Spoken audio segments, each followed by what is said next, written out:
ഞാൻ പലപ്പോഴും ലോഹിതദാസ് എഴുതുമ്പോൾ പലപ്പോഴും അദ്ദേഹം മുറിയിൽ അടച്ചിട്ടാണ് എഴുതുന്നതെങ്കിൽ ഞാൻ കഴിയുന്നത് 1-2 പ്രാവശ്യമൊക്കെ ഇത് ഒളിഞ്ഞു നോക്കി ഇയാൾ എന്താണ് ഇതിനകത്ത് ചെയ്യുന്നതെന്നുള്ളത്. അദ്ദേഹം വളരെ വൈകാരികമായിട്ട് കണ്ണാടിയുടെ മുമ്പിലൊക്കെ പോയി ഇന്ന് ഡയലോഗ് പറഞ്ഞ് ദേഷ്യപ്പെട്ട് കരഞ്ഞ്, അപ്പോൾ അയാൾ കടന്നു പോകുന്നൊരു മാനസികാവസ്ഥയുണ്ട്. അദ്ദേഹത്തിൻ്റെ എഴുത്തിൻ്റെ സമയത്ത് അദ്ദേഹത്തിൻ്റെ നെറ്റിയിലൊരു മുഴ വരും. ഒരു ടവൽ കൊണ്ട് വരിഞ്ഞു മുറിക്കാൻ നിങ്ങൾക്ക് കിട്ടും. കുറച്ച് കഴിയുമ്പോൾ കയ്യിലൊരു മുഴ വരും എഴുതി. അപ്പോൾ ഒരുപാട് മാനസികവും ശാരീരികവുമായ സമ്മർദ്ദങ്ങളിലൂടെയാണ് അദ്ദേഹം കടന്നു പോകുന്നത്. അന്നത്തെ സമയത്ത് ഏറ്റവും പ്രധാനപ്പെട്ട സിനിമകൾ ഒരു വർഷം തന്നെയാണ് ഏറ്റവും കൂടുതൽ ആളുകളെ സ്പർശിച്ച സിനിമ. ഇപ്പോൾ ദശരഥവും കിരീടവും അല്ലെങ്കിൽ സതയം, കമലദളം, ഇങ്ങനെയുള്ള സിനിമകളെല്ലാം എല്ലാ സിനിമകളും തന്നെ ഒരു വർഷം. ഇപ്പോൾ നമുക്കറിയാം, ഇപ്പോൾ ഒരു സിനിമ പലരും എടുക്കുന്നത് എത്രയോ നാളത്തെ എഴുത്ത്, അതിന് വീണ്ടും തിരുത്തലുകൾ, ഇതൊക്കെയാണ്. പക്ഷേ അങ്ങയുടെയൊക്കെ കാലത്തെ ആളുകൾ സെറ്റിലിരുന്ന് അടുത്ത സീൻ നടക്കുന്നതിന് മുമ്പ് എഴുതി വരെ കൊടുത്ത് അഭിനയിക്കണം നടക്കുന്നു എന്ന് പറഞ്ഞിട്ടുണ്ട്. അപ്പോൾ അതെങ്ങനെയാണ് അത്രയും നിങ്ങളൊക്കെ അന്നത്തെ നിങ്ങളുടെ ഒരു 30കളിലോ അല്ലേ അല്ലെങ്കിൽ 40നോട് അടുക്കുന്ന ഘട്ടത്തിലാണ് നമ്മുടെ ഈ പ്രതിഭാധനരായ എല്ലാവരും ഇത്രയും വലിയ മഹത്തായ സൃഷ്ടികൾ നമ്മുടെ മുമ്പിലേക്ക് തന്നത്. അപ്പോൾ അന്നത്തെ ഒരു ഇന്നത്തെ പോലെ വേഗമില്ല, ഇന്നത്തെ പോലെ തിയേറ്റർ ഇത്ര റിലീസ് ഇങ്ങനെ ഒരു വൈഡ് റിലീസൊന്നും ചിന്തയില്ല. കിട്ടുന്ന A ക്ലാസ് തിയേറ്ററുകളിലേക്ക് എത്തിക്കുക എന്നൊക്കെയുള്ളൊരു ചിന്തയിലല്ലേ. പരമാവധി ബിസിനസ്സൊക്കെ വളരെ കുറവാണ്. പക്ഷേ കലയോടുള്ള പൂർണ്ണമായ അർപ്പണമില്ലാതെ അത്രയും ചുരുങ്ങിയ സമയം കൊണ്ട് ഇത്രയും സൃഷ്ടി വരില്ല. അതെങ്ങനെയാണ് നിങ്ങൾ ആ സൗഹൃദ വലയങ്ങൾ, ഇപ്പോൾ ലോഹി സാർ അടക്കമുള്ള ആ സൗഹൃദ വലയങ്ങളിലൂടെ നിങ്ങൾ തമ്മിലുള്ള നടന്ന ഒരു ചർച്ച, നിങ്ങളുടെ ജീവിതാനുഭവങ്ങൾ അങ്ങോട്ടും ഇങ്ങോട്ടും കൈമാറുന്നത്, അല്ലെങ്കിൽ ലോഹി സാറിൻ്റെ ഒരു അങ്ങയുടെ ജീവിതത്തിൽ ഉണ്ടാക്കിയ ഒരു സ്പർശം, അത് പ്രത്യേകിച്ച് എങ്ങനെയായിരുന്നു? എൻ്റെ ഏറ്റവും വലിയ ബലം, ഒരു ഫിലിം മേക്കർ എന്നുള്ള എൻ്റെ ഏറ്റവും വലിയ ബലം എന്ന് പറയുന്നത് എൻ്റെ എഴുത്തുകാർ തന്നെയാണ്. ഒരു മികച്ച എഴുത്ത്, ഒരു തിരക്കഥ എന്നിലേക്ക് എത്തുമ്പോഴാണ് അതിൽ ഏറ്റവും നന്നായിട്ട് അതിനെ അതിനൊരു ദൃശ്യഭാഷ്യം കൊടുക്കാനുള്ള ഒരു അവസരം എന്നിലേക്ക് എത്തുന്നത്. അത് ഏറ്റവും പരമാവധി നന്നായിട്ട് ചെയ്യാൻ ഞാൻ ശ്രമിക്കാറുണ്ട്. ഞാൻ എപ്പോഴും എന്നെക്കാൾ മുകളിൽ കാണുന്നത് എൻ്റെ എഴുത്തുകാരെ തന്നെയാണ്. അവരാണ് ആദ്യം കഥ കാണുന്നത്, ആ കഥാപാത്രങ്ങളെ സൃഷ്ടിക്കുന്നത്. അവർ എന്നിലേക്ക് പകർന്നു തരുന്നതിനെ ഒട്ടും ചോർന്നു പോകാതെ പ്രേക്ഷകരിലേക്ക് എത്തിക്കുക എന്നുള്ളൊരു ദൗത്യം മാത്രം ആണ് എൻ്റെയിലുള്ളത്. അത് പരമാവധി നന്നായി ചെയ്യാൻ ഞാൻ ശ്രമിച്ചിട്ടുണ്ട്. അത് പലപ്പോഴും അത് സ്വീകരിക്കപ്പെട്ടിട്ടുണ്ട്, അംഗീകരിക്കപ്പെട്ടിട്ടുണ്ട് എന്നുള്ളത് എൻ്റെ ഭാഗ്യമാണ്. ഈ പറയുന്നത് പോലെ എനിക്ക് തോന്നുന്നത് ഈ 89, 90, 91 ആ ഒരു കാലഘട്ടങ്ങളിൽ ഈ പറയുന്ന പോലെ ഒരു വർഷം 3-4 സിനിമകൾ ചെയ്യേണ്ട ഒരു സമ്മർദ്ദത്തിൻ്റെ അവസ്ഥകളുണ്ട്. നമ്മൾ ഒരു ഘട്ടത്തിൽ നമ്മൾ കൂടുതൽ സ്വീകാര്യനാകുന്ന, നമ്മൾ കൂടുതൽ നമ്മളുടെ കയ്യിൽ നിന്നും സിനിമകൾ കൂടുതൽ പ്രതീക്ഷിക്കുന്ന ഒരു ഘട്ടത്തിലാണ് ഇത്തരത്തിലുള്ള പ്രഷർ ഉണ്ടാകുന്നത്. പലപ്പോഴും ഇഷ്ടപ്പെട്ടും ഇഷ്ടപ്പെടാതെയും സിനിമകൾ ചെയ്യേണ്ട അവസ്ഥകളുമുണ്ട്. ഈ ഒരു സമ്മർദ്ദത്തിൻ്റെ സാഹചര്യത്തിൽ നിന്നുകൊണ്ട് ചെയ്യുമ്പോഴും അതിനെ ഏറ്റവും നന്നായിട്ട് ചെയ്യുവാനുള്ളൊരു ഒരു ശ്രമം, ഒരു കമ്മിറ്റ്മെൻറ്റ് അന്ന് നമുക്ക് അത് സാധ്യമായി എന്നുള്ളതും നമുക്കറിയത്തില്ല. ഇതെങ്ങനെയാണ് അന്ന് അത്രയും ഒരു സമ്മർദ്ദങ്ങളെ അതിജീവിച്ചതെന്ന്. ഇപ്പോൾ ഈ സൂചിപ്പിച്ചതുപോലെ എല്ലാവർക്കും ഞാൻ പലയിടത്തും പറഞ്ഞിട്ടുള്ളൊരു കാര്യമാണ്. ഞാൻ ഈ ഭരതം എന്ന സിനിമയുടെ കഥ ഷൂട്ടിങ്ങിൽ അന്ന് രാവിലെയാണ് അത് മാറ്റേണ്ട ഒരു സാഹചര്യം ഉണ്ടായത്. അത് മുൻപ് വന്ന ഒരു സിനിമയുമായിട്ട് വളരെ സാമ്യമുള്ളൊരു കഥയാണെന്നുള്ളത് ഞാനും ലോഹിതദാസും തിരിച്ചറിയുന്നത് ആ സിനിമയുടെ ഷൂട്ട് തുടങ്ങുന്ന ദിവസമാണ്.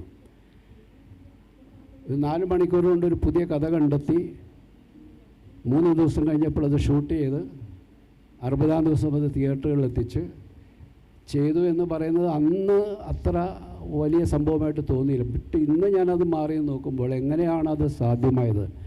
ആ സിനിമയിൽ ഏതാണ്ട് 5ഓളം പാട്ടുകളുണ്ട്.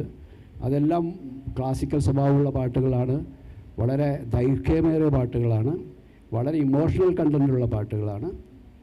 അതിലെ ഓരോ രംഗങ്ങളും വളരെ ഇമോഷണലായിട്ടുള്ള ഒരു കണ്ടൻറ്റുള്ള രംഗങ്ങളാണ്. പക്ഷേ ഇതൊക്കെ എഴുതി കയ്യിൽ കിട്ടുമ്പോൾ മാത്രമാണ് ചെയ്യുന്നത്. ഞാൻ ഷൂട്ട് ചെയ്ത് കഴിഞ്ഞാൽ അടുത്ത സീനിന് വേണ്ടി ഞാൻ വെയിറ്റ് ചെയ്തിരുന്ന ഒരുപാട് സന്ദർഭങ്ങളുണ്ട്. എൻ്റെ കയ്യിൽ കിട്ടിയ സീൻ ഷൂട്ട് ചെയ്ത് കഴിഞ്ഞു. ഇത് ഓൾമോസ്റ്റ് ഓർഡറിലാണ് ഷൂട്ട് ചെയ്യുന്നത്.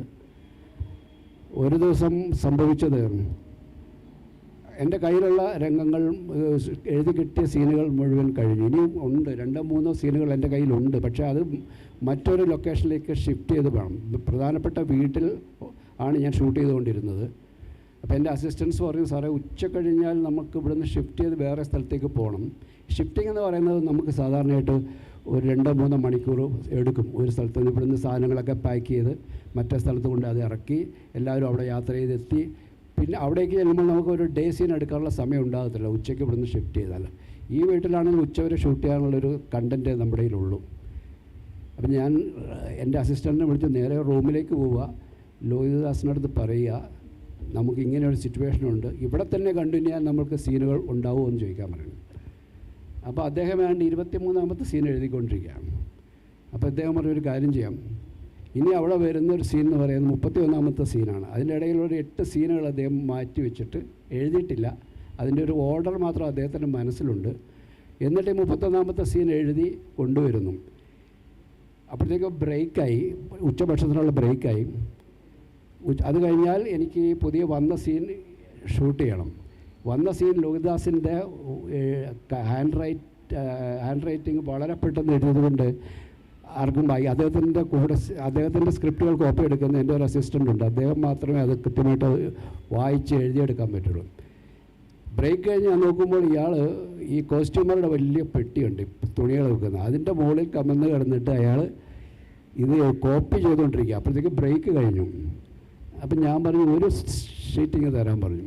ഫസ്റ്റ് ഷീറ്റ് എഴുതി കഴിഞ്ഞപ്പോൾ ഞാനത് മേടിച്ചു, ഞാനത് നോക്കി, ഞാൻ ക്യാമറാമാനെ വിളിച്ചു, ഇവിടെയാണ് ഷോട്ട് വെക്കേണ്ടത്, ഇവിടെയാണ് അവിടെ ഇങ്ങനെയാണ് ആ രംഗം ക്യാമറാമാൻ പറഞ്ഞു കൊടുത്തു, ഇവിടുന്ന് ആർട്ടിസ്റ്റ് ഇങ്ങോട്ട് വരും, ഈ ഡയലോഗ് പറയും, അങ്ങോട്ട് മൂവ് ചെയ്യും, ഇതൊക്കെ പറഞ്ഞു. എൻ്റെ കയ്യിൽ ഒറ്റ കടലാസിൽ ബാക്കി 7-8 പേജുകൾ ഞാൻ കണ്ടിട്ടില്ല, ആ സീൻ വായിച്ചിട്ടില്ല. ഒറ്റ പേജിൽ എഴുതി വെച്ചിട്ട് ഞാൻ ഷോട്ട് വെക്കുകയാണ്. അന്ന് എനിക്കത് വലിയ സംഭവമായിട്ട് തോന്നിയില്ല. പക്ഷെ ഇന്ന് അതേ അസിസ്റ്റൻ്റ് അടുത്തോളം ഞങ്ങൾ അന്ന് അത്ഭുതത്തോടെ നോക്കി നിന്നത് ഈ സീൻ മുഴുവൻ വായിക്കാതെ അതിൻ്റെ ഇമോഷണൽ കണ്ടൻറ്റാണെന്ന് മനസ്സിലാകാതെ ആദ്യത്തെ ഒരു പേജിൽ എഴുതി വെച്ച 2-3 ഡയലോഗുകൾ കൊണ്ട് ഇതെങ്ങനെയാണ് സാറ് ഷൂട്ട് ചെയ്യുന്നത് അവർ ചോദിക്കുമ്പോഴാണ് ഞാൻ അങ്ങനെയൊക്കെ സംഭവിച്ചു എന്ന് ഞാനിപ്പോൾ തിരിഞ്ഞു നോക്കുമ്പോൾ മനസ്സിലാക്കുന്നത്. അതൊക്കെ അങ്ങനെ സംഭവിക്കുകയാണ്. ഞാൻ ഈ സിനിമയെക്കുറിച്ച്, ഞാൻ ചെയ്ത സിനിമകളെക്കുറിച്ചൊക്കെ ആൾക്കാർ പിന്നീട് ഇത്തരത്തിൽ സംസാരിക്കുമ്പോൾ ഞാനിപ്പോൾ അതിനൊരു നിർവചനം കണ്ടുപിടിച്ചിട്ടുണ്ട്. സിനിമയിലൊരു ടേമുണ്ട് നമ്മൾ ഉപയോഗിക്കുന്നത്, അതിന് DI എന്ന് പറയുന്നത്. DI എന്ന് പറയുന്നത് ഡിജിറ്റൽ ഇൻ്റർമീഡിയറ്റ് എന്നാണ്. സിനിമയുടെ കളർ കറക്ഷനൊക്കെ വേണ്ടിയിട്ട് ഉപയോഗിക്കുന്ന ഈ ഡിജിറ്റൽ ഉപയോഗിക്കുന്ന ഒരു ടേമാണത്. അതിൻ്റെ ഡിജിറ്റലായിട്ടുള്ള ഇപ്പോഴത്തെ ഫോർമാറ്റിൽ നിന്നും അതിൻ്റെ കളർ കറക്ഷനൊക്കെ വേണ്ടിയിട്ട് ഉപയോഗിക്കുന്നൊരു സാങ്കേതികതയാണ്. അത് DI ചെയ്യാമെന്നാണ് പറയുന്നത്. ഞാൻ പറയുന്നത് അന്നും DI ഉണ്ടായിരുന്നു. ആ DI എന്ന് പറയുന്നത് ഞാൻ ചെയ്ത സിനിമകളിൽ അങ്ങനെയൊക്കെ ചെയ്യാൻ എനിക്ക് പ്രാപ്യമാക്കി തന്നൊരു കാര്യമാണ് അന്നത്തെ DI. അതൊരു ഡിവൈൻ ഇൻ്റർവെൻഷനായിരുന്നു, ദൈവികമായൊരു ഇടപെടലായിരുന്നു എന്നുള്ളതാണ്. അത് എൻ്റെ കഴിവാണെന്നോ എൻ്റെ ബുദ്ധിയാണെന്നോ എൻ്റെ പ്രാപ്തിയാണെന്നോ അല്ല ഞാൻ വിചാരിക്കുന്നത്. അതൊരു ഞാനറിയാത്ത ഒരു ശക്തി എന്നെ പ്രവർത്തിക്കുന്നുണ്ടായിരുന്നു. അത് സർവശക്തനായ ദൈവമാണെന്നുള്ളൊരു ബോധ്യത്തിൽ നിന്നുകൊണ്ടാണ് ഞാൻ അന്നും ഇന്നും എൻ്റെ സിനിമകളെ അപ്രോച്ച് ചെയ്യുന്നത്. അത് പറഞ്ഞുകൊണ്ട് ഇപ്പോൾ 31ാമത്തെ സീൻ, അപ്പോൾ അതിൻ്റെ ഇടയിലുള്ള സീനുകൾ വിട്ടുപോയി. പിന്നെ അത് എഴുതുമ്പോൾ എങ്ങനെയായിരുന്നു? അത് എളുപ്പമായിരുന്നോ? ഇതേപോലെ തന്നെ അങ്ങ് ഒഴുക്കിൽ നടന്നു പോയോ? അതോ അവിടെ എന്തെങ്കിലും അത് പറഞ്ഞു പോയല്ലോ പിന്നെ അതിലേക്ക് കറക്റ്റായി അതേ ഇമോഷനിൽ അത് ഫിറ്റ് ചെയ്യണ്ടേ? ഇല്ല, അതാണ് ലോഹിതദാസ് എന്ന് പറയുന്നൊരു പ്രതിഭ. അദ്ദേഹം ഇതിനെ ആദ്യമധ്യാന്തം ഉള്ളിൽ കൊണ്ട ശേഷമാണ് എഴുതി വരുന്നത്. സ്വാഭാവികമായിട്ട് അദ്ദേഹം പറയാറുണ്ട്, ഞാൻ എഴുതി വരുമ്പോൾ കഥാപാത്രങ്ങൾ സ്വയം വളർന്നു വരികയാണ്, അദ്ദേഹം വളർത്തുകയല്ല, അവരിങ്ങനെ വളർന്ന് എൻ്റെ മുമ്പിലേക്ക് വരിക എന്നാണ് പറയുന്നത്. ഞാൻ പലപ്പോഴും ലോഹിതദാസ് എഴുതുമ്പോൾ പലപ്പോഴും അദ്ദേഹം മുറിയിൽ അടച്ചിട്ടാണ് എഴുതുന്നതെങ്കിൽ ഞാൻ കഴിയുന്നത് 1-2 പ്രാവശ്യമൊക്കെ ഇത് ഒളിഞ്ഞു നോക്കി ഇയാൾ എന്താണ് ഇതിനകത്ത് ചെയ്യുന്നതെന്നുള്ളത്. അദ്ദേഹം വളരെ വൈകാരികമായിട്ട് കണ്ണാടിയുടെ മുമ്പിലൊക്കെ പോയി ഇന്ന് ഡയലോഗ് പറഞ്ഞ് ദേഷ്യപ്പെട്ട് കരഞ്ഞ്, അപ്പോൾ അയാൾ കടന്നു പോകുന്നൊരു മാനസികാവസ്ഥയുണ്ട്. അദ്ദേഹത്തിൻ്റെ എഴുത്തിൻ്റെ സമയത്ത് അദ്ദേഹത്തിൻ്റെ നെറ്റിയിലൊരു മുഴ വരും, ഒരു ടവൽ കൊണ്ട് വരിഞ്ഞു മുറിക്കാൻ നിങ്ങൾക്ക് കിട്ടും. കുറച്ച് കഴിയുമ്പോൾ കയ്യിലൊരു മുഴ വരും എഴുതി. അപ്പോൾ ഒരുപാട് മാനസികവും ശാരീരികവുമായ സമ്മർദ്ദങ്ങളിലൂടെയാണ് അദ്ദേഹം കടന്നു പോകുന്നത്. അപ്പോൾ അദ്ദേഹം വെറുതെ ഒരു യാന്ത്രികമായ ഒരു എഴുത്തുകാരനല്ല, വൈകാരികമായി അദ്ദേഹത്തിൻ്റെ ഉള്ളിൽ അനുഭവിച്ച ശേഷമാണ് അത് നമ്മളിലേക്ക് എത്തിക്കുന്നത്.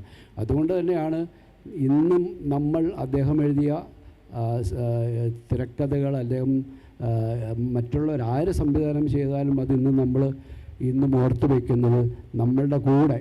ഇപ്പം നമ്മൾ അന്ന് കണ്ട് സിനിമ ഇന്നത്തെ കാലത്ത് നമ്മൾ പലപ്പോഴും സിനിമകൾ ആ തിയേറ്ററുകളിൽ കണ്ടു കഴിഞ്ഞിട്ട് നമ്മൾ തിയേറ്ററിൽ ചെല്ലുമ്പോൾ ഇപ്പോൾ പോപ്കോണൊക്കെ കിട്ടുക സാധാരണയാണ്. പോപ്കോണൊക്കെ കഴിച്ച് ബാക്കിയുള്ള പോപ്കോണും ആ കവറും അവിടെ ഇട്ടിട്ട് നമ്മൾ പോരുന്നത് പോലെ കണ്ട സിനിമയും അവിടെ തന്നെ ഉപേക്ഷിച്ച് പോരുന്നൊരു സാഹചര്യമാണ് ഇന്നുള്ളതെങ്കിൽ, അന്ന് ആ സിനിമകൾ നമ്മുടെ കൂടെ ഉണ്ട്, ആ കഥാപാത്രങ്ങൾ നമ്മുടെ കൂടെ ഉണ്ട്, അവർ ഇടയിലുള്ള ആരോ ആണെന്നുള്ളൊരു ബോധ്യത്തിലാണ് നമ്മളൊക്കെ ജീവിക്കുന്നത്.